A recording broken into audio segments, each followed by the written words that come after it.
আসসালামু আলাইকুম প্রিয় রাজারকুলবাসী, আজকের এই পোস্টটা আপনারা যত পারেন তত শেয়ার করে সবার মাঝে ছড়িয়ে দিবেন, এটাই আপনাদের প্রতি আমার অনুরোধ রহিল। আমি প্রথমে শুরু করতেছি মাননীয় এমপি মহোদয়ের কিছু বক্তব্য। সরকারি জায়গায় খাস জমিতে পিএফ জমিতে বিভিন্নভাবে বসতি স্থাপন করতে বাধ্য হয়েছেন। বিভিন্ন কারণে, সাইক্লোনের কারণে, বন্যার কারণে, দারিদ্র্যের কারণে তাদের কাউকে উচ্ছেদ করা হবে না, যাতে তারা ন্যায়ানুগভাবে সেখানে বসতি স্থাপন করতে পারে, দলিল পত্র পায়।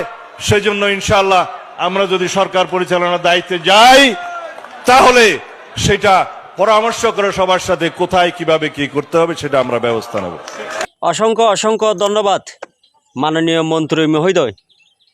কিন্তু আমরা রাজারকুলবাসী বর্তমানে নিরাপদ নয়, কারণ রাজারকুলে শতকরা 5% যদি কাগজের জায়গায় থাকে, 95% মানুষ আমরা ভূমিহীন জায়গায় আছি।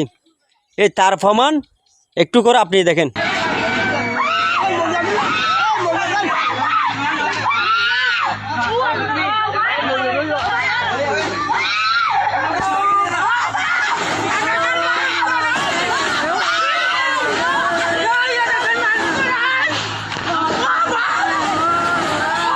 আমরা রাজারকুলবাসী এই ঘটনার তীব্র নিন্দা জানাচ্ছি, কারণ যে অসহায় ব্যক্তির বাড়িটি ভেঙে ফেলা হচ্ছে, এই বাড়ির পাশে অন্তত আরও অনেক বাড়ি আছে এবং ভিডিওর স্ক্রিনে দেখতে পাচ্ছেন আপনারা, ওই বাড়ি যে ভাঙতেছে এই ভাঙার পাশেও অনেক বাড়ি আছে।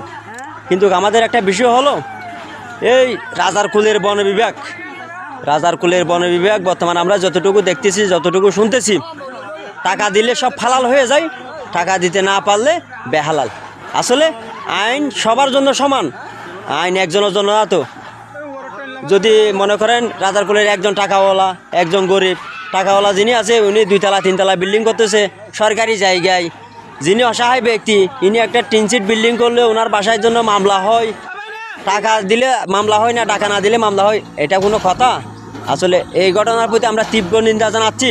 মাননীয় এমপি মহোদয়, আপনি চাইলে সব কিছু সম্ভব, আপনার কাছে আমাদের এটাই রিকোয়েস্ট থাকবে, এই ধরনের যাতে ঘটনা না ঘটে। আমরা রাজারকুলবাসী এটার একটা স্থায়ীভাবে, অস্থায়ী না, স্থায়ী একটা সমাধান চাই।